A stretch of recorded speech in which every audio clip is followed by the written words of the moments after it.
And welcome back to another Diablo 4 build video, and today we have my blood-starved Barbarian build, and I gotta just be upfront about it. This may be the most powerful build that I've created thus far. We have an insane amount of damage, we have a crazy amount of survivability, and it just meshes together in such a way. Like, I struggle with the Butcher on every character, but this guy has fought the Butcher twice now and absolutely shit on him with very little resistance. And I'm just sitting there face tanking him too. I'm sure I showed one of those clips, at least in the intro here. But yeah, I just stood in front of him, wasn't dodging, wasn't running him around a pillar or nothing. I was just standing in front of him, beating him down to nothing. So let's jump into, we're going to do abilities, and then we'll jump into the Paragon board. We'll show you our expertise and then our aspects. So, to start ourselves off, we have Flay. Flay the enemy, dealing 297 damage and inflicting 2,376 bleeding damage over 5 seconds. The damage numbers, of course, will change depending on what you are running with or in what level you are. Flay has a 15% chance to make the enemy vulnerable for 2 seconds, double this chance when using a two-handed weapon. So 30% chance basically to make enemies vulnerable. Combat Flay. When Flay deals direct damage to an enemy, you gain 3% damage reduction and 147 thorns for 3 seconds. This stacks up to 4 times. This is fucking crazy good, and I put a lot of thorns into this build. And in fact, if you wanted to make this build better right off of the bat, I would suggest getting some thorns on your gear. I could not find any gear with thorns on it. So, but I mean, we have enough passive thorns and obviously from our abilities. Next, we have Rend. Cleave enemies in front of you, dealing moderate damage and then inflicting a large amount of bleeding damage over 5 seconds. Enhanced Rend, dealing damage or direct damage with Rend, extends the duration of vulnerable on enemies by 2 seconds. Violent Rend. Rend deals 12% increased damage to vulnerable enemies. So we want to have vulnerable enemies as much as we can, which is one of the reasons we pick up Pressure Point. Your core skills have up to a 30% chance to make enemies vulnerable for 2 seconds. We do put 1 point into Endless Fury. Basic skills generate 5% more Fury when using two-handed weapons. That just helps us with our Fury generation a little bit. Now over here, we do take Challenging Shout, taunt nearby enemies, and gain 40% damage reduction for 6 seconds. Enhanced Challenging Shout. While Challenging Shout is active, gain 20% bonus maximum life. And finally, Strategic. While Challenging Shout is active, gain thorns equal to 30% of your maximum life. So we have just an absolute ton of thorns. But we're also going to pick up Imposing Presence for 2 reasons.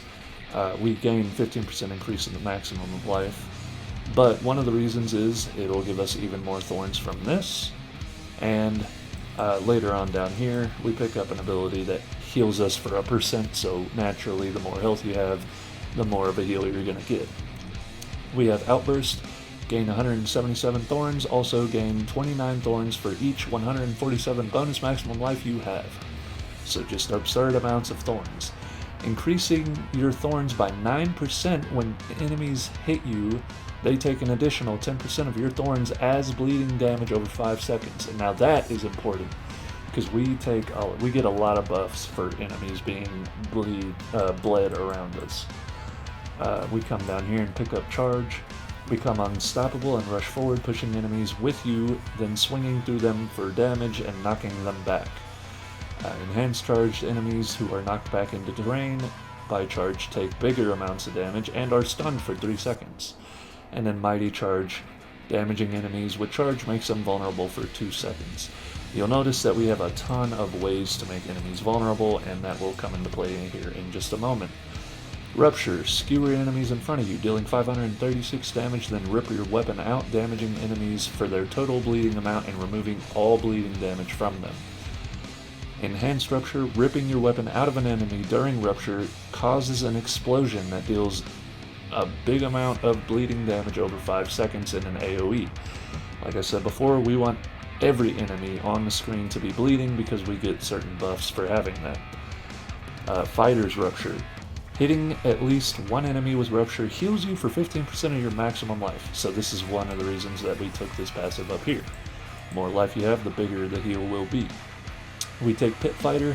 You deal 9% increased damage to close enemies and gain 6% distant damage reduction. That just helps with survivability and damage. No Mercy, you have a 9% increased critical strike chance against immobilized, stunned, or slowed enemies. Well, with this passive right here, Hamstring, your bleeding effects slow enemies by 10%. Everything is slowed, we get that 9% crit chance. Slaying Strikes, you deal 23% increased damage to injured enemies, injured being people that have less than 35% of their life. And now, Cut to the Bone, possibly one of the most important passives for this build. Your bleeding effects deal 18% increased damage to vulnerable enemies. There it is. We want everything to be vulnerable, so we get a fat, giant bonus to our damage. Next up, Thick Skin, becoming quickly one of my favorite passives for survivability for this character. Each time you take direct damage, gain 1.1% base life as Fortify. So you get, if you walk into a pack of 30 or 40 enemies, you'll have a full bar of Fortify in no time flat. Coming down here to our ultimate, we take Iron Maelstrom this time around, and good lord is this a fun ability. Activate 3 times to attach chains to each of your weapons and perform an attack. First, your two-handed bludgeoning weapon slams onto the ground, dealing big damage and stunning enemies for 2 seconds. Next, your two-handed slashing weapon swipes in front of you, dealing moderate damage and then inflicting massive bleeding damage over 5 seconds. Finally, your dual-wield weapons swing around you, dealing 1,605 damage per hit. And I believe that they swing around 3 times, so that's fucking insane damage. It's like over 4,000 damage. Prime Iron Maelstrom gains increased critical strike chance and increased crit damage. Massive bonus for our Iron Maelstrom. And one of the better passives in the game, dealing direct damage to an enemy after swapping weapons reduces Iron Maelstrom's cooldown by 1 second. Well, we're constantly switching weapons with this build, so being the case, we get this on cooldown like every 15-20 seconds. It's kind of insane.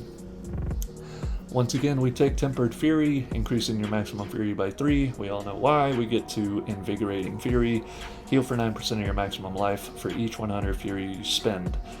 Once again, this is, I think every Barbarian build would benefit from that, because you build up your Fury and then you dump it and then you just start over. Our key passive here is going to be Gushing Wounds.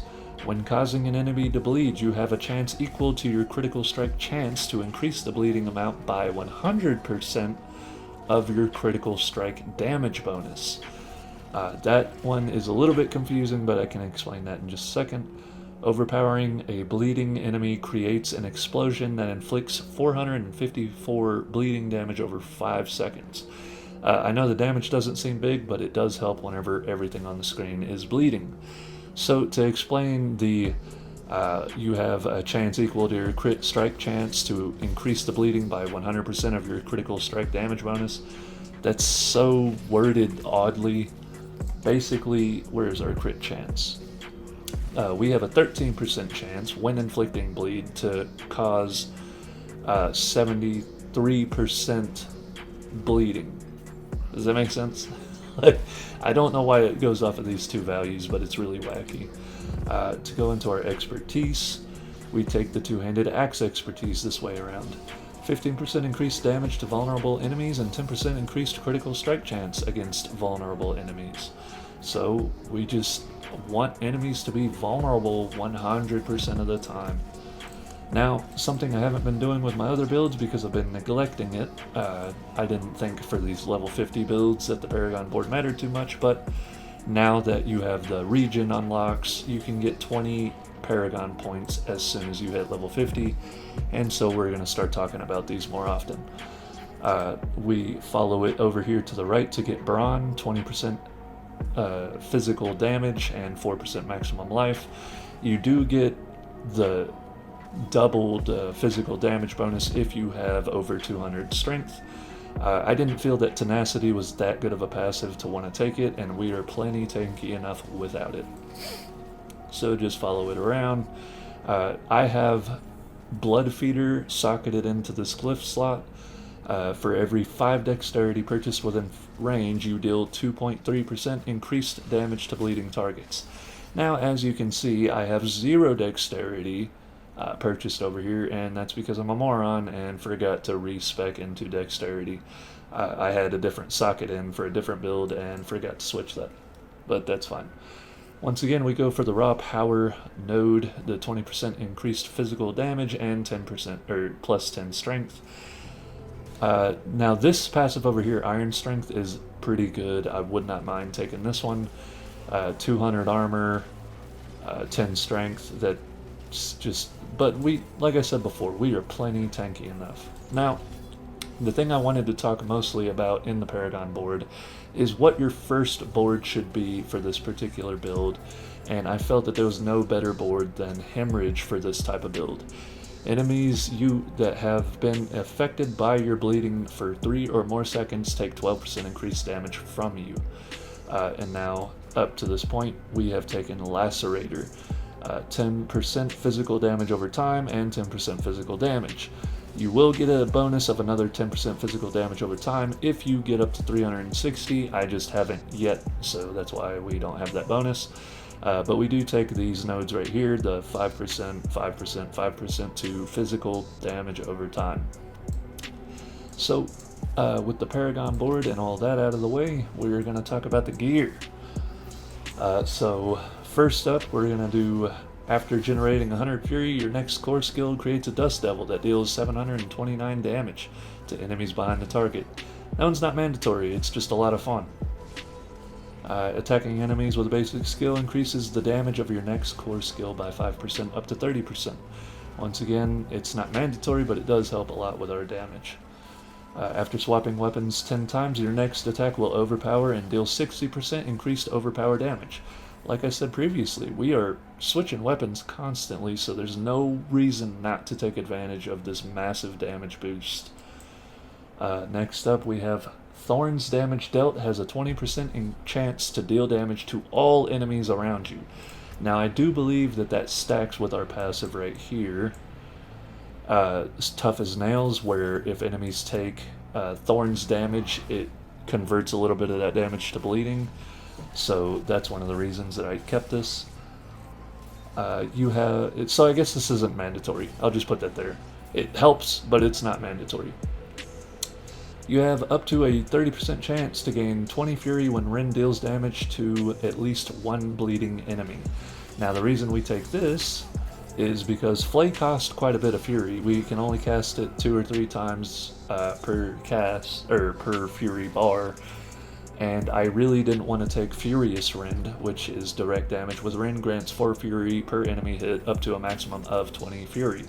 So now, it's like we have both of those passives, which is just super nice. This is one of our big buffs for having bleeding enemies. Gain 3% damage reduction for each nearby bleeding enemy up to 15% maximum. We have so many ways to explode and make every enemy on the screen bleeding all at once, so this damage reduction comes into play 100% of the time. Next up, to be a little bit more tanky, on top of everything else, you gain 0.3 increased armor for 4 seconds when you deal any form of damage, stacking up to 30%. It's just a huge tankiness. Right here, one of my other favorite imprints. You heal for life per second for each close enemy up to 104 life per second. Those numbers will change. I haven't found a better version of this yet, or maybe I have and I just have been neglecting it. But it does help a lot. You will notice that you are healing ridiculously. In fact, whenever I came into contact with a Butcher, I kind of regretted killing all of the enemies around him, because whenever all those enemies were there, he couldn't hurt me. It wasn't until I killed all the other enemies that he started really pummeling me. Direct damage against a bleeding enemy has up to a 25% chance to stun them for 2 seconds. That's just quality of life to have a little bit of CC included. After swapping weapons 6 times, gain Fortify Once again, just quality of life and tankiness. And becoming injured while crowd controlled grants you unstoppable for 4 seconds. This effect does have a cooldown of 32 seconds. You can get this with the cooldown much lower, but this is what I have at the moment. So, that was a whole lot to go through. Oh, I forgot about this. Enemies damaged by kick or charge will explode if they are killed within the next 2 seconds, dealing big dick damage to surrounding enemies. If you run into a pack of enemies with an elite in it and you run them into the wall, it will fucking delete everything on the screen. So to talk about our gems real quickly, and then we'll talk about some synergies and combos. In all of our jewelry, we have diamonds for the resistance to all elements. In our weapons, except for this one, I don't know why I went with the 9% crit strike damage to crowd-controlled enemies. You don't want that with this build. You don't do a huge amount of crit damage. Everything's damage over time, so that is not necessary. I should have had another skull in here. But you'll notice with how much thorns we have, you can walk through a pack of enemies and quite a few of them will just kill themselves. And on top of that, for every time they hit you, you fortify. So they just give you a full bar of fortify, and then they all kill themselves by touching your thorns, and then you get a full bar of life. So it's kind of ridiculously powerful. We do have 2 sockets of skull in our armor for the 4% healing received. I do believe that helps with our abilities and everything else. I am kind of curious if it affects this heal as well. I imagine it would, but I haven't done any testing to see. Now, one thing I would like to do is put some socket spots on our gloves and boots, and I would put these emeralds there for the thorns. The more thorns you have, the more damage you do, which is funny because with this build set up the way it is, we basically, for a lot of the little trash mobs, we'll just walk and they'll kill themselves. But since all of this is damage over time, I thought it was only fitting to make it to where you were kind of a cactus build. So while you're putting damage over time on everything, they are also killing themselves on you and healing you and giving you fortify and everything. It's actually kind of a lot of fun. I will warn you though, it does get a little bit boring because it feels like there is zero challenge. I have not got to a point, even when fighting the Butcher, where I was really all that worried about dying. Now, one thing I did want to mention that you would want to have is the... where is it? There's a consumable... Yeah, the Strong Iron Barb and the Weak Iron Barb Elixir. They're just a lot of fun to have around. It boosts your armor and your thorns. It makes you ridiculously tanky for no real reason. You don't need it. But I found it to be fun to have. I was getting elites killing themselves just by attacking me, and I didn't really have to do anything. So it's just for fun factor. If you wanted to stack a whole lot of this stuff together, you do have that option. So, last but not least, now that all of that stuff is out of the way, we're going to talk about our fashion. We largely went Highland gear, Highland helm, chest, and gauntlets. And then we have the Adventurer's pants and the weathered boots. All in all, I think it comes together really nicely. I'm not a huge fan of the scaled arm there. I really wish this chest piece came without the scale shit, but there's not much customization as far as that goes. I think it looks really good. And then as far as our weapons, we just pick shit that looks like it would tear the flesh off of enemies. So we got the sledgehammer, the serrated cleaver, the morning star, and the barbed sword. So all in all, it's a super fun build. I really hope you enjoyed. If you did, would you please leave a like and subscribe? If you didn't, then don't. Leave a comment as to why you didn't. What you want to see next, what you want improved, anything. I'm up for listening to what you guys have to say. So, with all that being said, have yourself a very fine day.